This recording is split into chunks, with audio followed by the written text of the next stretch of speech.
Peace. This is a meat and potato sorcery production starring myself, the Water Alchemist, and today's topic for the occult family is angels, demons, gods, and the afterlife.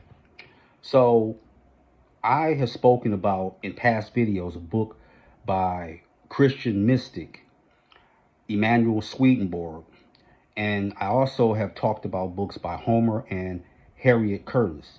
Those are some great books to read because sometimes, although there are obvious disagreements between so-called right-hand path practitioners, and those are usually the ones that subscribe consciously or unconsciously to the Abrahamic religions and are opposed to those of the left-hand path, the black magician, the black adept, such as myself, as an example. But when it comes to the afterlife, this is what people have to understand. You have more power and control than you know. And will you try to be manipulated to go into the light? Yes, you will. And the number one rule that they will use certain counterfeit spirits that look like your deceased loved ones. That's just a fact because you're still going to get a test over there. And when you first meet your demise, really, you're really trying to process that you no longer exist on the earth plane. So you're in a state of confusion. So while you're in that state of confusion, there will be certain counterfeit spirits that will try to take advantage of that. And I remember reading something from a young gentleman, and he was talking about, no, when you go into the light, that's so you can be with your loved ones again. No, it's not. That's the well-calculated rules. And I want to say this, when I did my personal gnosis, and I was asking some of the gods, they were like, either you go into the darkness or you enter the storm, a thunderstorm. This is why you entering the eye of the storm, you go through the process of becoming the Phoenix and experiencing rebirth.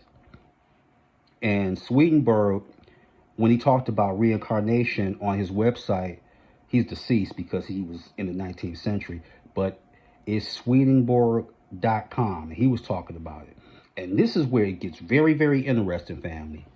He said that when he got his gnosis, angels wanted him to communicate that to human beings. So they made it seem like, he passed away and then he got some valuable insight while he was on the other side. So let's get into it. What's some of that valuable insight? Well, reincarnation, you could be manipulated into it. And gods have said this as well to me. But technically, they can't force you. You have to really agree to it. Or if you did something just so egregious, that's how you can get back in the reincarnation cycle. But the reincarnation cycle, especially in the modern paradigm, is getting weaker now, especially with artificial technology. And the other thing that was interesting, he said there's different heavens, which I knew about that. But he said there's also different realms in the infernal realm. So if you're not in the in-between realm, which is like a pit stop before you go where you're supposed to go, not only is reincarnation not forced, there are some people, and I know occultists personally, where they volunteer to go to the infernal realm. They have no problem with going to hell. Why? Because the energy matches the energy that is inside of them. That's why they don't have a problem with it. Again, what do we always say? Like energy attracts what? Like energy. So they may want to be around there in the infernal realm, in that kingdom, as opposed to the heavens. And a lot of people take this pusillanimous perspective where they don't want to know what may be in store for them possibly on the other side. I'm not one of those people, so I did ask. And here's something you need to know. Whatever pantheon you're working with or whatever particular ancestors, those are the first ones you really going to run into on the other side. I've already been told I'm going to run the Thoth, Anubis, and Set. And that's just for beginners.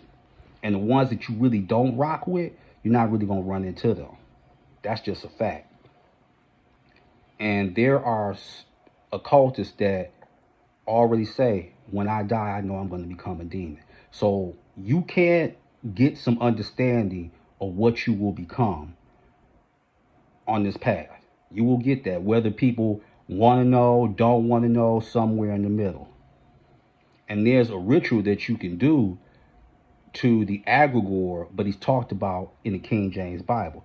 That's the son of Samael, who would be Cain, who was the first witch, the first sorcerer, the father of us all.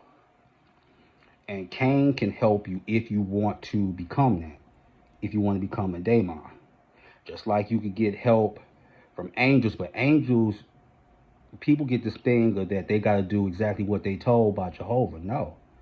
Angels give you the choice. You want to go to the infernal realm? You can. If you've done enough, you live in balance, and you want to go to one of the celestial realms, and there's at least 7 to 8 of them that I know of, you can. You have options, you have choices. But people make it seem like you don't have no options and no choices, and you do. You can do divination and find out is a possibility you can become a god, an angel, or a demon. You can find that out in the here and the now. So that's something I really want people to consider. And when you first meet your demise, you're going to set up your temple or certain surroundings to what you were accustomed to on the planet Earth. You're going to do that by osmosis. Simple as that. So you're not just going to be stuck in limbo forever or in stasis. No, you're going to set things up because now you're going to have a new role and a new assignment. And I want to make this other point as well. If you weren't on good terms with your wife or your girlfriend or boyfriend, what happens is that there's still a level of companionship on the other side. So you will be assigned another mate, and so will that other person. So they may not have access to you and vice versa. So again, we have to, as occultists, try and take another perspective as opposed to the one that was crammed out of the ropes via religion. So with that, that is your meat and potato sorcery for the day. I am the Water Alchemist. Be water, my friends. Peace.